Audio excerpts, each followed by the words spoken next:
Shalom kekasih Tuhan, selamat pagi.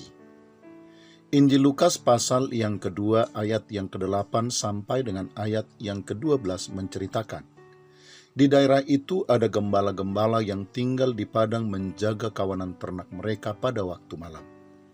Tiba-tiba berdirilah seorang malaikat Tuhan di dekat mereka, dan kemuliaan Tuhan bersinar meliputi mereka, dan mereka sangat ketakutan. Lalu kata malaikat itu kepada mereka, "Jangan takut, sebab sesungguhnya aku memberitakan kepadamu kesukaan besar untuk seluruh bangsa. Hari ini telah lahir bagimu juru selamat, yaitu Kristus Tuhan di kota Daud. Dan inilah tandanya bagimu, kamu akan menjumpai seorang bayi dibungkus dengan lampin dan terbaring di dalam palungan."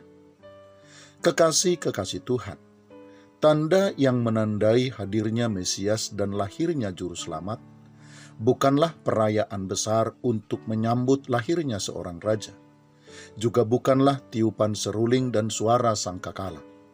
Tetapi tanda yang menandai lahirnya Mesias dan Juru Selamat adalah seorang bayi dibungkus dengan lampin dan terbaring di dalam palungan.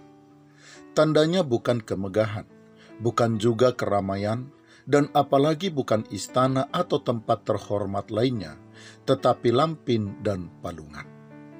Kekasih Tuhan, tanda kepada para gembala di padang tersebut tentu harus menyadarkan kita tentang tanda atau petunjuk Tuhan untuk menuntun kita kepada kemuliaan.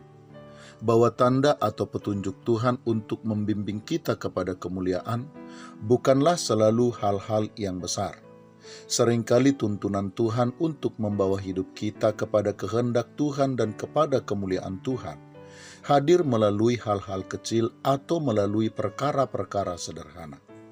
Karena itulah menjadi mutlak bagi kita untuk memperhatikan hal-hal kecil, menanganinya dengan baik, atau mempergunakannya dengan sebaik-baiknya.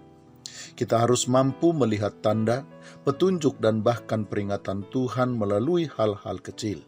Kita juga harus mampu mempergunakannya sebagai petunjuk yang jelas untuk menuntun langkah kita kepada kehendak Tuhan.